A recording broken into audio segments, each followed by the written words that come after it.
There's a massive win for PlayStation games coming to PC, and we have more news about Xbox OS on PC handhelds. And yes, it's all aboard the hype train. Destination more unrealistic Switch 2 leaks. Welcome back to 128KB. This is your quick bit of gaming news where we catch up on the world of gaming that has been this week, and this week has been a big one. Yes, that's right. Loads has happened all of a sudden. I thought this might be a short news video, but no, it's neither short nor news-like. But if you have the attention span of a goldfish and can't be bothered to wait for the main story, well, they're all chaptered below, so you can just go ahead and skip through to the bits you want to listen to. And I want to start this off with a bit of a community announcement. Yes, community announcement time. And this is huge news, the biggest news of gaming this week, and that is me and Andy got tickets for the Switch 2 Expo. I couldn't believe it. We couldn't believe it. Both got tickets for the Expo in London at the XL, April the 11th. I think it's the Friday, the first day that it's in the UK. So we are going to be hands-on with the Switch 2 in April. I cannot tell you how hyped we are. This isn't any kind of like favoritism from Nintendo. Why would they favor us, such a small channel?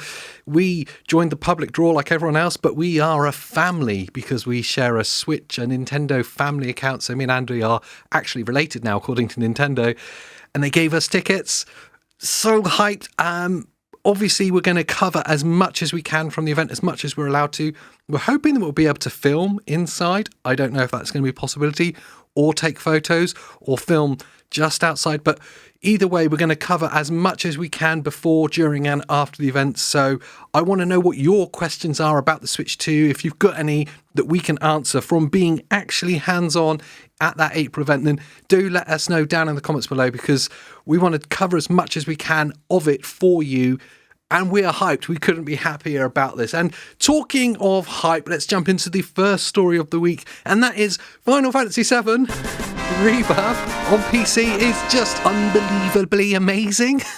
So as expected, the improvements to the game are absolutely massive, and seeing this game running on high-end PCs and right across to kind of PC handhelds and even the Steam Deck verification is absolutely epic. The game director has come out talking about the big improvements they've made to Final Fantasy VII Rebirth for the PC launch, and has talked about how they would love to be able to bring them to PlayStation as well, but they have to work within the technical limitations of the PS5 and the PS5 Pro. So don't expect any of those massive lighting improvements that we've seen in the game coming to PlayStation anytime soon. If you want the best out of Final Fantasy VII Rebirth, then I'm afraid you're just going to have to play it on PC. But it does look absolutely amazing on PC. And yes, we have managed to get Andy fully addicted to Final Fantasy VII at last. It's been an all-round success for the franchise for its release on PC, with it breaking a franchise record of over 40,000 peak concurrent players on the Steam database. That's absolutely massive.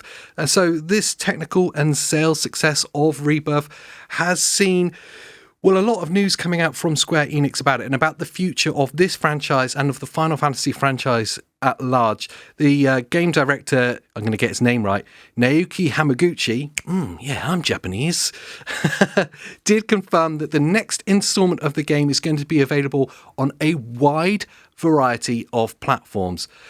This obviously follows on from Square Enix's moving away from PlayStation's timed exclusivity and that close partnership that Square and PlayStation have had since the PS1. That is now at an end. And it's going to be really interesting to see what happens to part 3 of the remake, if it's going to be released across multiple platforms at the same time, or indeed if this is going to be perhaps a launch title for the PS6 when that does drop. We don't have any timeframes on this, so that's kind of all conjecture at the moment. But talking of timeframes and hype, and yes, you fellow Final Fantasy VII nerds can join me in this hype, they have also confirmed that the story is fully complete for the third part of the remake, as production is clearly well underway and steaming through. And I can't imagine it's going to take them as long to make the third part as it did the second part, because obviously a lot of the kind of world building has already been done.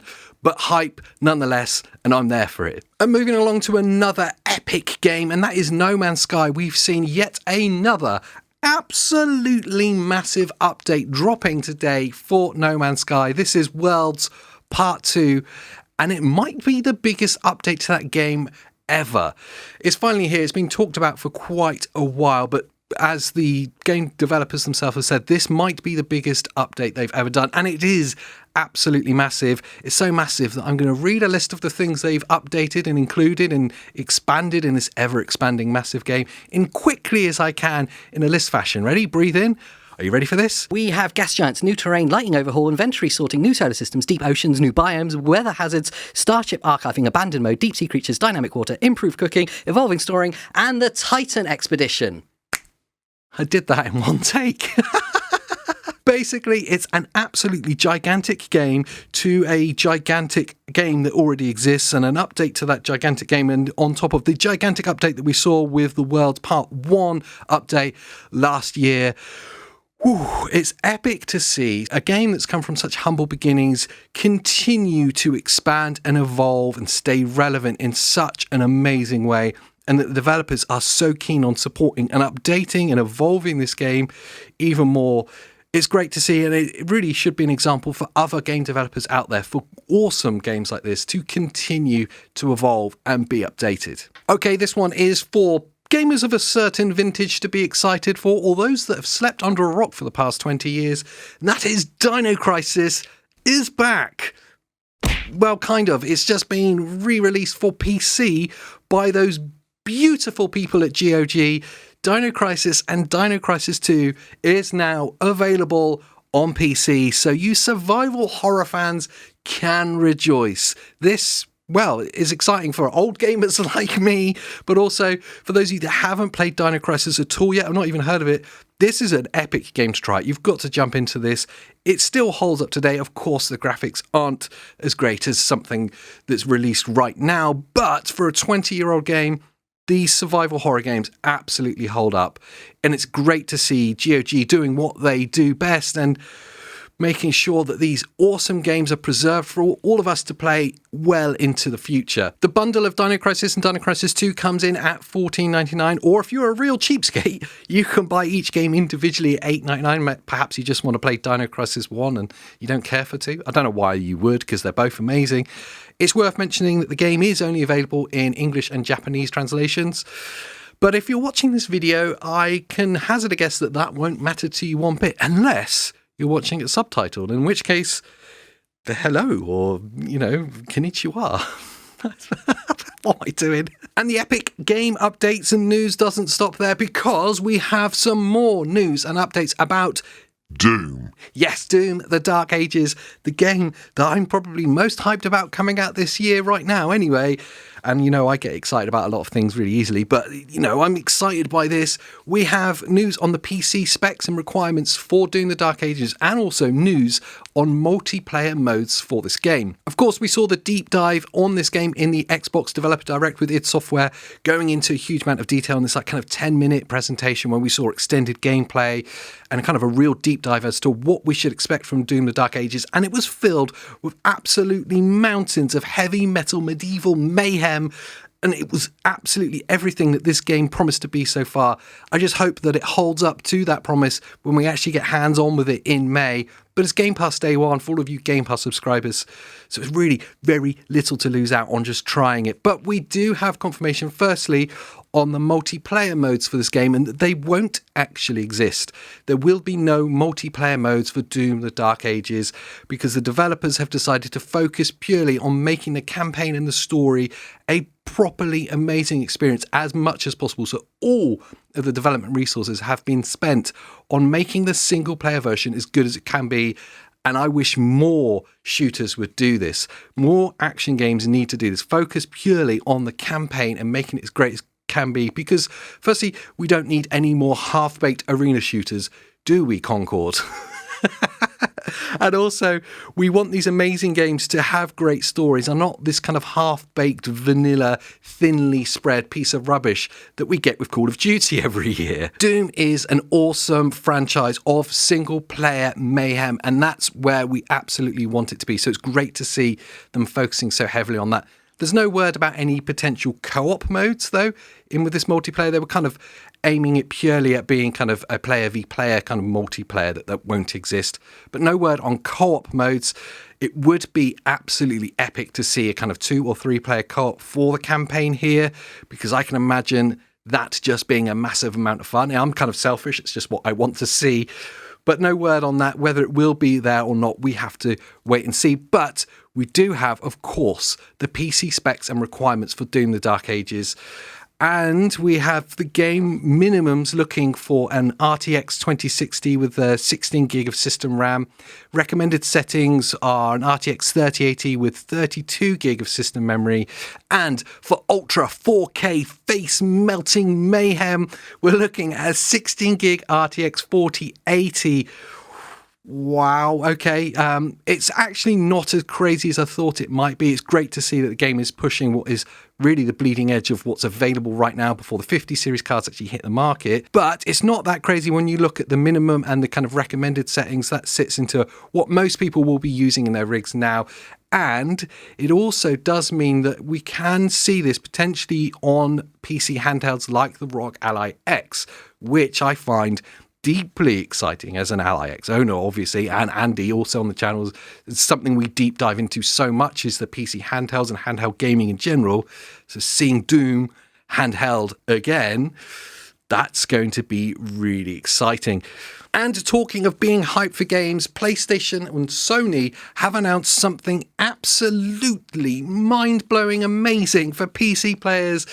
They have removed the need for PlayStation Network account logins for their PC releases at last. Hallelujah.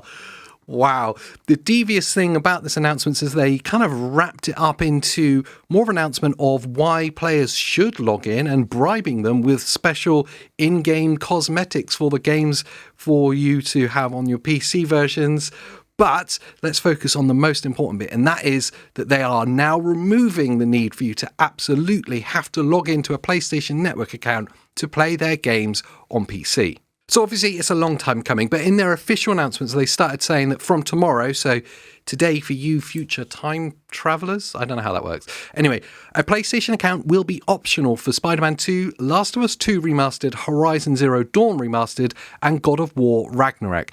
Now, hopefully this will also be the case for their future PC releases, as it seemed like a real unnecessary restriction, especially for the single-player releases that they were putting onto PC to force players to sign up to and log into their PlayStation Network account.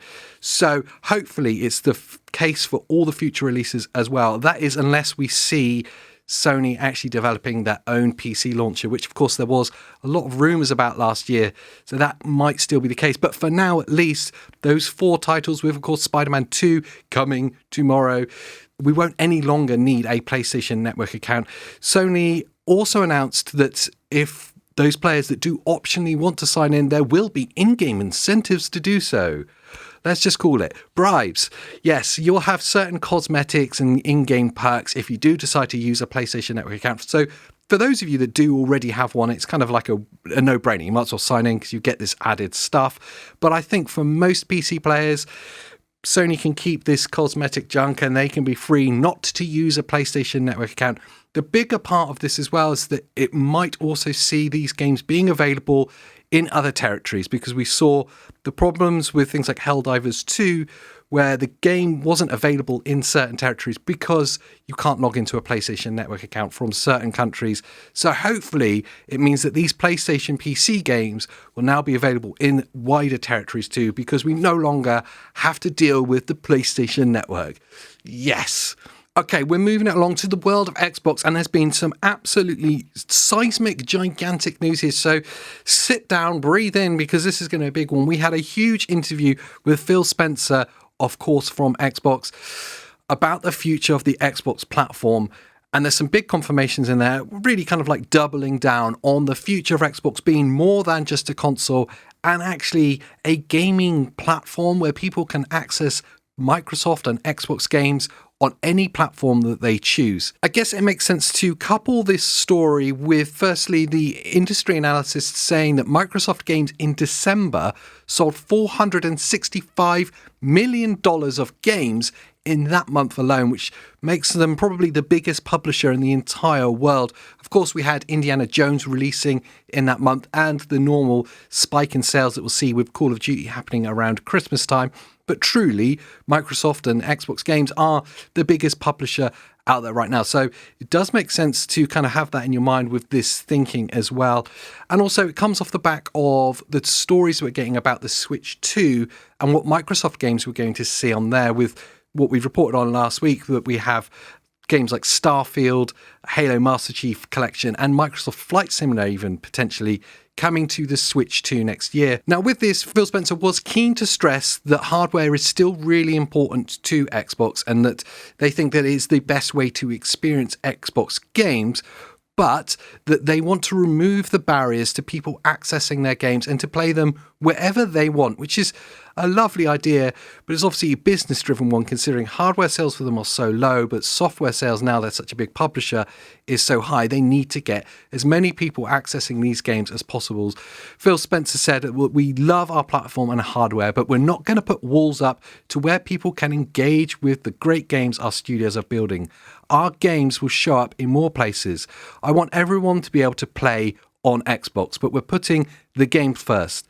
And that means more of our games showing up in different places, more work with Nintendo, PlayStation, and Steam. And he talked about how much he's enjoyed the work that they have done previously with Nintendo and with PlayStation and with Steam, and there's going to be more and more of that. And it was kind of more for Xbox fans and Xbox investors and the like, not to be alarmed to see the lack of exclusivity on Xbox anymore, that any of their titles are going to be available absolutely anywhere. And all of the rhetoric and talk was made to make you feel like Xbox was a platform. We want people to experience Xbox, to play on Xbox, on their phone, on their PC handhelds, on their PlayStation, on their Xbox, who knows, maybe even their fridge.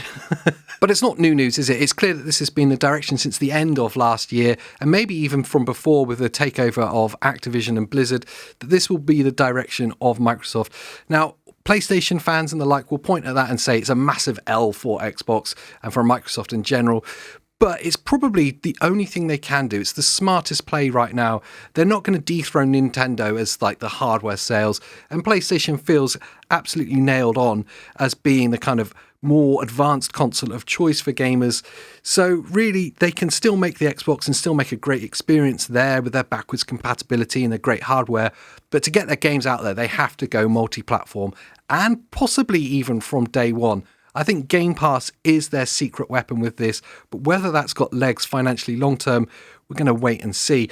But more excitingly than that, because that got a bit boring, Phil Spencer was also talking about the future of Windows on gaming PCs and PC handhelds in general. Now, this bit is really exciting. It's kind of more news and confirmation about XboxOS, as we're calling it, actually coming to PC handhelds, and a watered down, a more gamer friendly or a more handheld friendly version of Windows 11 for things like the Asus ROG Ally X. It's needed, it's got to happen, especially with the backdrop of SteamOS now being a real thing, with the Lenovo Legion Go having SteamOS at launch. Phil Spencer was firstly confirming that a version of Windows dedicated for gaming is the central focus right now for the Windows team. He went on to talk about how XboxOS at its backbone is built off Windows. It's got a Windows backbone to it. So putting an Xbox-styled shell over the top of Windows now for these handhelds just makes sense. Removing a lot of the unnecessary things, as he put it, for the PC handhelds to make it a more streamlined experience. He was drawing a lot of comparisons to what Steam have done with Linux and the SteamOS on top of Linux, that you still have the ability to window out and control things if you really need to or want to, but on face value, you have a SteamOS shell over the top of Linux, and that's what they want to do. They want to put an Xbox shell over the top of Windows and make it a more streamlined, handheld-friendly, gaming-friendly experience. So it's actually, for us owners of PC handhelds, this is genuinely quite exciting. It could be that XboxOS is a reality sooner than we've anticipated. But of course, this is Microsoft. So there's every possibility that they could screw this up. There's every possibility that it could get watered down. There's every possibility that we'll still see OneDrive on our Asus ROG Ally X. God, OneDrive. Okay, so let's finish this week of the quick bit up with... That's it, the hype train destination, unrealistic expectations. It's more news about the Switch 2. And the story just doesn't go away, despite the fact that we had the official announcement from Nintendo. We know what the Switch 2 is, it exists, but it seems like that announcement has just raised more questions than it gave answers. And when there's a vacuum of information, what happens is that the rumor mill steps in, and my uncle who works at Nintendo told me this. Yeah, it's happening. It's still happening. We're having leaks, rumors, and all sorts with regards to what the hardware is, what games will be at launch, when's it going to launch, what the price point is going to be, and that is what this story is about. In the lead up to this launch, me and Andy speculated quite a lot about the price point for the Switch 2. We thought it would sit around the £400, $400 mark, and that would be a kind of a sweet spot in today's market. It's a little bit of a step up from what the Switch and the Switch OLED was, but things have moved on a little bit since that was released. And in amongst the other competitors in the handheld space, things like the Steam Deck and maybe the other PC handhelds, that actually sits at quite an attractive price point. And of course, it's Nintendo, so it's a very different and exclusive thing. Well, it seems like some pre-order listings may have just actually leaked the launch price for the Switch 2. This is coming out of Italy. Games and Movies, which is a games and movies retailer, shock horror, in Italy, have a pre-order listing on their website with a full price that you can pay to pre-order the Switch 2 right now, despite the fact that we don't know the launch date, we don't know the specs, and crucially, from Nintendo, we don't know the price. Now, Games and Movies in Italy are listing this at €365. That's exciting, but I'm going to have to say I'm going to take a dumpster load of salt and pour it on that, because this really just feels like pure speculation. Obviously, it's designed to get stupid people like me on the internet talking about their website and getting less stupid and more handsome people like you to go over and have a look and click on their website, which actually just generates loads of traffic for their website. And whilst you're there, especially if you're in Italy, why not try checking out some of our other deals? It's a great marketing ploy. We saw it with a lot of the accessory manufacturers in the lead up to the official Nintendo announcement about the Switch 2, about them leaking it. We saw Genki doing quite a lot, Skull & Co. and the like. So it's not an unusual thing for third-party companies to be releasing information to get people to come to their website. So I feel like this is purely designed for speculation and just for marketing. €365, which would sit at about £350 or so, and it'll probably be the same in dollars.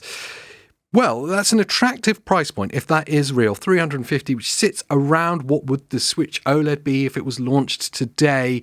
If you account for inflation, perhaps it's around that price point. It would mean that it's not moved on a huge amount. They would certainly sell a huge amount at the 350 mark. That would be really exciting. So it's definitely plausible, especially if they're going for a loss lead approach on the Switch 2, just to get you to buy as much hardware as possible. But it feels like it might be a little bit too cheap for what it's going to be. I don't know. 365. I'd love to know what you guys think about that price point. Is that where it is? Is that the sweet spot, or is that just too cheap? Is it going to be 400 or even more? Actually want to know what you guys think about this. Where do you think the price point of the Switch 2 is going to sit? And do you think these guys in Italy have got it right, or even remotely close? Let me know down in the comments down below, and let me know about all these other news stories. There's been so much that's happening. And most importantly, let us know your questions about the Switch 2 that you'd like to know from us when we do get hands-on with it at the April event in London. Really excited to do that. And if you're going to be there, well, bump into us and say hi. I'd love to see you, and some of you in person rather than through this weird camera lens barrier that sits in front of me. I don't know what I'm talking about anyway. Whilst you're down there in the comments digging around, make sure you like the video, subscribe to the channel, because me and Andy need your love and validation in this world, and you want to see more videos from us. And talking about that, why not watch one of them? They're slapped up there. We've got channel memberships open as well if you want to support us and talk to us in our Discord as well. It's available to channel members. That's about it. Anyway, until the next time, I'll see you next time. It's time for me to talk to myself in the corner of a room every week for you. That's my new theme tune.